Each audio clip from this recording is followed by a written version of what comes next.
Hurricane হেলেনের তাণ্ডবে যুক্তরাষ্ট্রের দক্ষিণ পশ্চিমাঞ্চলীয় অঙ্গরাজ্যগুলোতে এ পর্যন্ত ১০০ জনের মৃত্যু হয়েছে।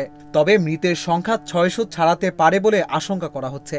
সংবাদ মাধ্যম আল জাজিরা জানায়, এই আশঙ্কার কথা জানিয়েছেন হোয়াইট হাউসের স্বরাষ্ট্র বিষয়ক উপদেষ্টা লিজ শেরউড র্যান্ডল।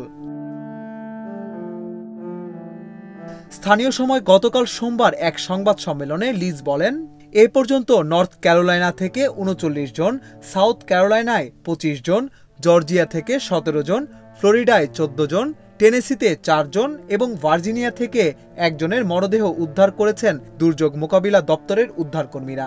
তবে আমাদের আশঙ্কা মৃতের প্রকৃত সংখ্যা ৬০০ ছাড়িয়ে যেতে পারে। ঘূর্ণিঝড় হেলেনকে বিধ্বংসী উল্লেখ করে মার্কিন প্রেসিডেন্ট জো বাইডেন বলেন, আমার জীবনে এমন বিধ্বংসী ঝড় খুব কমই দেখেছি। নিখোঁজদের সন্ধান এবং ক্ষতিগ্রস্তদের মধ্যে ত্রাণ সহায়তা অব্যাহত রয়েছে। ক্ষতিগ্রস্তদের সব রকমের সহায়তা দিতে পাশে আছি আমরা।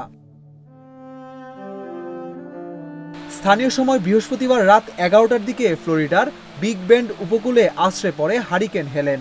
এ সময় বাতাসের গতিবেগ ছিল ঘন্টায় ১৪০ মাইল।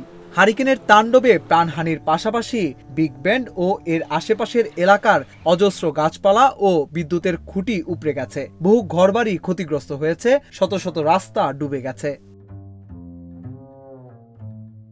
ফ্লোরিডার পর জর্জিয়া, টেনেসি, নর্থ ও সাউথ ক্যারোলাইনার দিকে ধেয়ে যায় হেলেন।